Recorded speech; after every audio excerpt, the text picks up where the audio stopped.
Hey everybody, Scott here with another episode of Scott Spots, and I'm here with Carl Grimes with Guaranteed Rate Affinity, and I'm going to let you talk all about you. Okay, well, thank you. They're a lender. let me start off by telling you what you are and what you do. And we're meeting at Urban Grounds here in downtown Tarpon Springs, one of my favorite spots. So if you hear the smooth jazz, it's not Carl's playlist. So Carl, tell me, so what do you do? Tell me a little bit about GRA. Well, Guaranteed Rate Affinity, we are actually the second largest lender across the country. Okay. And what I am is I work with Coldwell Banker specifically through Guaranteed Rate Affinity. I'm the in-house loan officer, as you know. Okay. But I have the ability to serve the entire Pinellas County area, and Tarpon is one of the areas that I serve quite a bit. So you serve the area in Tarpon. I didn't know you were the second.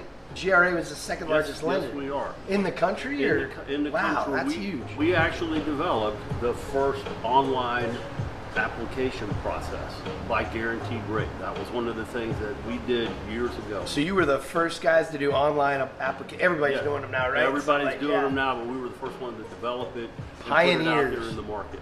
Yeah. Good deal. Well, tell us a little bit about how did you get to where you are now? Not in a car. Well, okay, I got you. In a car. Are you sure? Okay. Got in my truck and I got there, right? So today, you're a lender. You're helping people get homes. Where did you come from and how did you get here?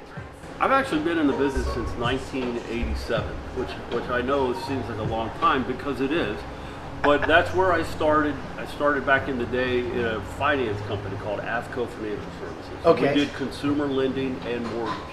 Okay. And I developed the knack and the love of customer service. Okay. That's what has made me continue to move forward in the career. So I've done several different things in the industry, but customer service is paramount. So I am now back at Guaranteed Rate Affinity. I had left in 2018 to go to another company. Saw the error of my ways, and I'm back here now. A year and a half. So I'm very excited to be here, and I have the ability to work with people like yourself. Yeah. That we become friends. It's absolutely. all about the relationship, right? And you used to work in Tarpon too. You used to have roots here, kind of. I did. Yeah. Thank you for. I was at Wells Fargo for a while, and I was in charge of real estate owned, and my office was right down the road at the Wells Fargo office. So you know downtown Tarpon pretty well, then. We loved it. We loved it. The ability to get out. Hey, we're going to go eat lunch. You walk around less than 2 or 3 blocks, and you're in a marvelous place to enjoy great food. And I'm all about the food. Don't misunderstand. Yeah, no doubt, right? No, yeah. Well, you can't walk around Tarpon without tripping over a great restaurant. Absolutely. That's what I tell people. And I love the ambiance of the whole town, the small town mystique. I absolutely love this area because of that. It's growing, but they've maintained that small town mystique. I 100% agree.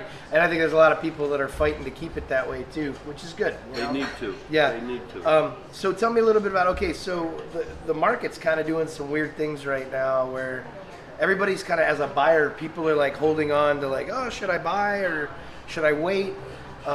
If you're renting, I always tell people the rate on renting is 100%. So correct. What do you got to lose in investing in yourself with real estate? But so tell me a little bit about what are the biggest questions people have? What do you want people to know? Well, I think the biggest thing to remember, if you find a house that you love, you need to move on that house if it's within your realm and within your ability to do so. Because at this point, what you're doing is you're marrying the house and you're dating the rate. Love that phrase. Marry the house, date the rate. Absolutely. And you'll see that more and more experts are saying buy the house. Yeah. Buy the house if you like it. The market has changed. Yeah. We are shifting more into, which is very exciting to be honest with you. Yeah. Gone are the all cash, gotta have, we're gonna waive the appraisal. Last year, bud, I was up against 19 offers in some of these things. Absolutely. And I won. But well, of course you did. I'm just saying. I lost plenty too, but we were up against 19 offers at a time sometimes. When I was on the listing agent side, I had to invent this. I created a spreadsheet basically for my sellers. Right. Where I was like, okay, here's the 15 offers we have, and you had to break the offer down it was absolutely crazy. But yeah, gone are those times.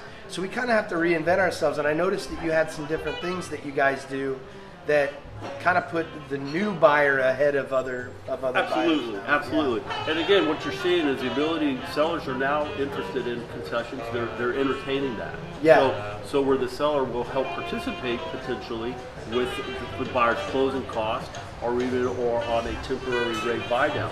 That we have. And a lot of people, most people are doing a 2-1 buy down. Yeah, yeah. But we actually have a 3-2-1 buy down. A 3-2-1 buy down as opposed to just a 2-year buy down. Yeah. So if you were in the 6s, your first year would be 3%, 2%, and then so you could actually your first year get somebody down to 3-something%. Yes, that is very, very possible. That's huge, man. It is. And sellers are more willing to play ball now when their stuff's out on the market for 20, 30, 40 days.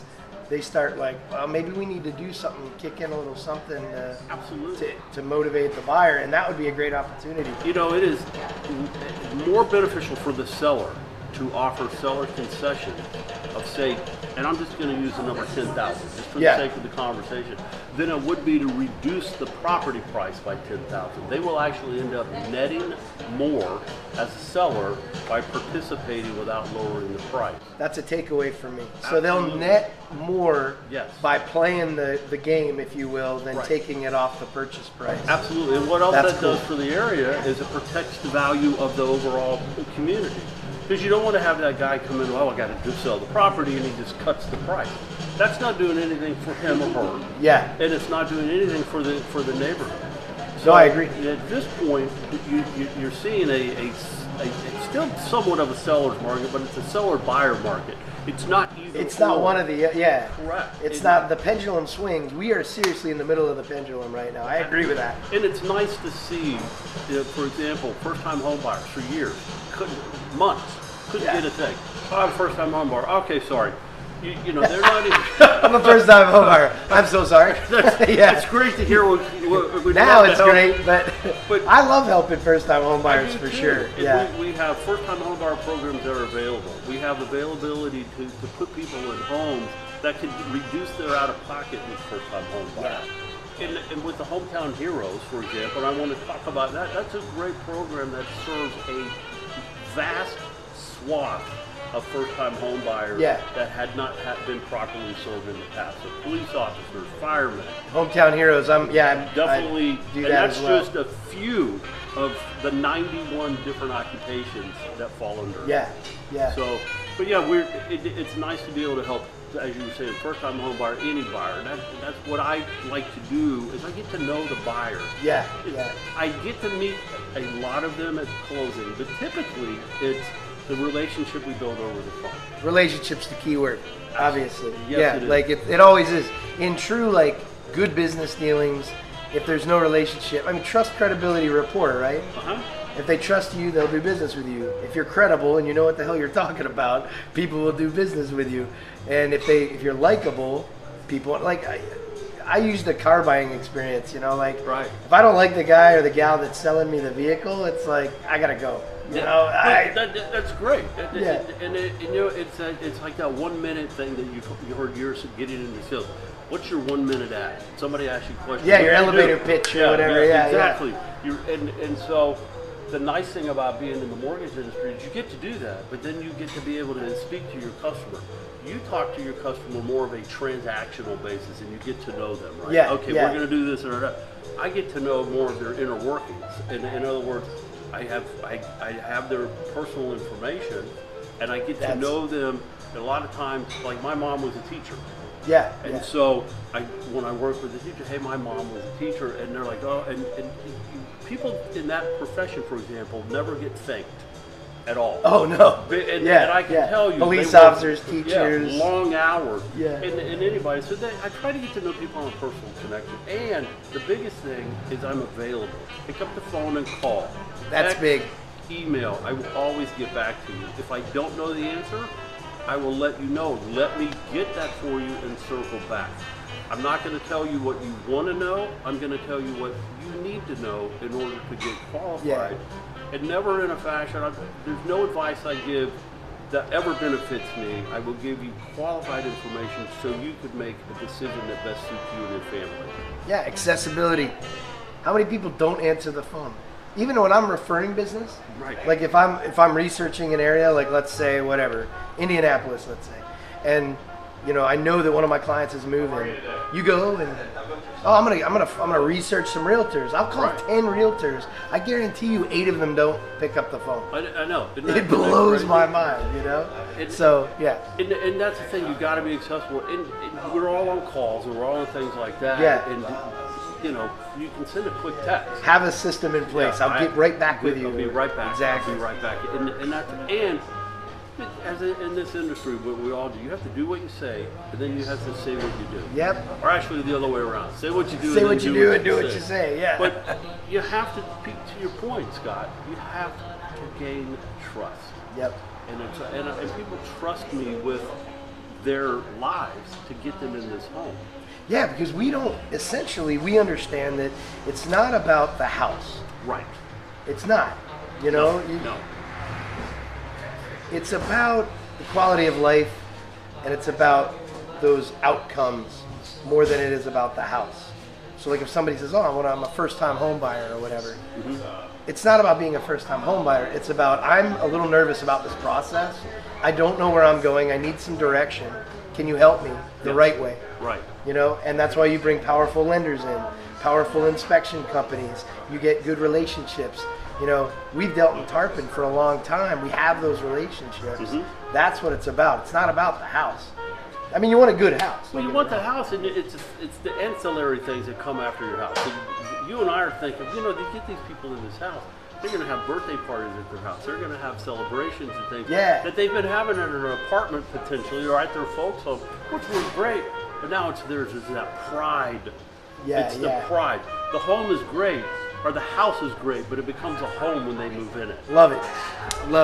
And we're just going to conclude with Carl's a bourbon drinker, I heard. Yes. Are you a bourbon rumor drinker? has that. I heard you traveled distilleries and stuff. I have been actually to Kentucky twice, done the bourbon tour on 2 different occasions. Fortunately, I did not get banned, so I could go back. But I highly, highly recommend it because it's a great trip. My wife has actually said, "Hey, I would like to do that with you." So if your wife says that? Yeah, my wife said that's that. awesome. My wife would probably be bored out of her mind, but she would probably go. For you and I could do, for example, we could do 5 distilleries and go, hey, this is great. This is real great. Abby and my wife Karen, after one, they're like, okay, it's all starting to Are be we the done? same.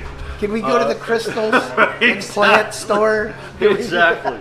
But it is a lot of fun, and the whole area of Bardstown, Kentucky, there's a lot of history there. One of the hotels, it's got a huge bar. It's actually, the bar is as long as this building is. Oh, that's awesome. And it's an old hotel, and actually there was a shootout with the James brothers.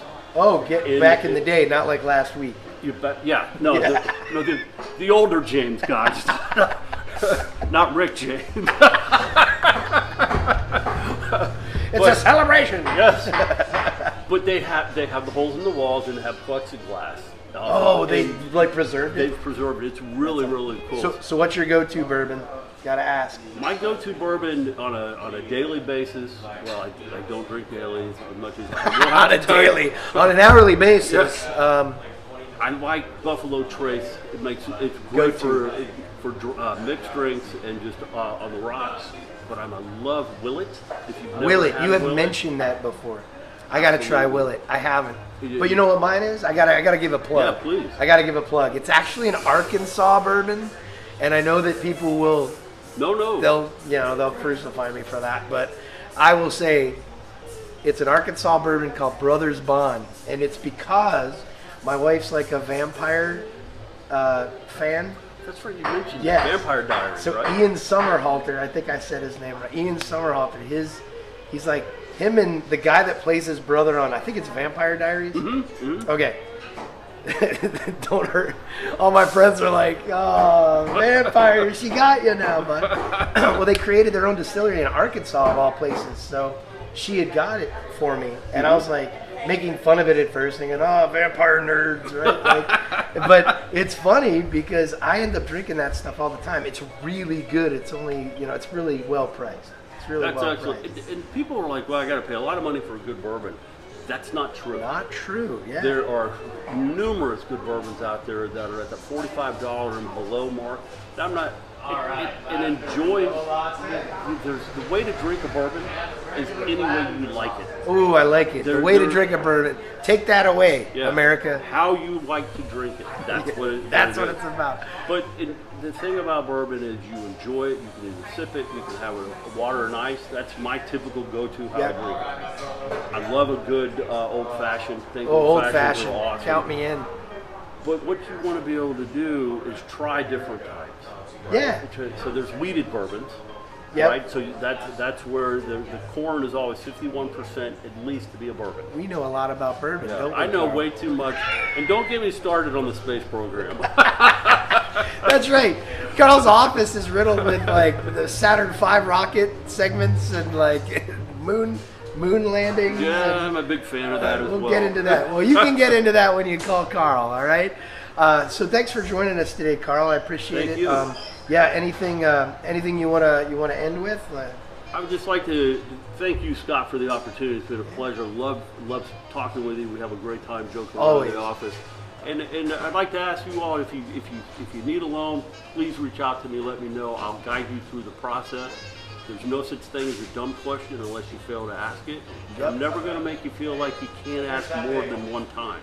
I'm here to help you through the process and partner with you until you are in your home, from soup to nuts. Soup to nuts. All right, everybody. That's the end of this Scott's Spots episode.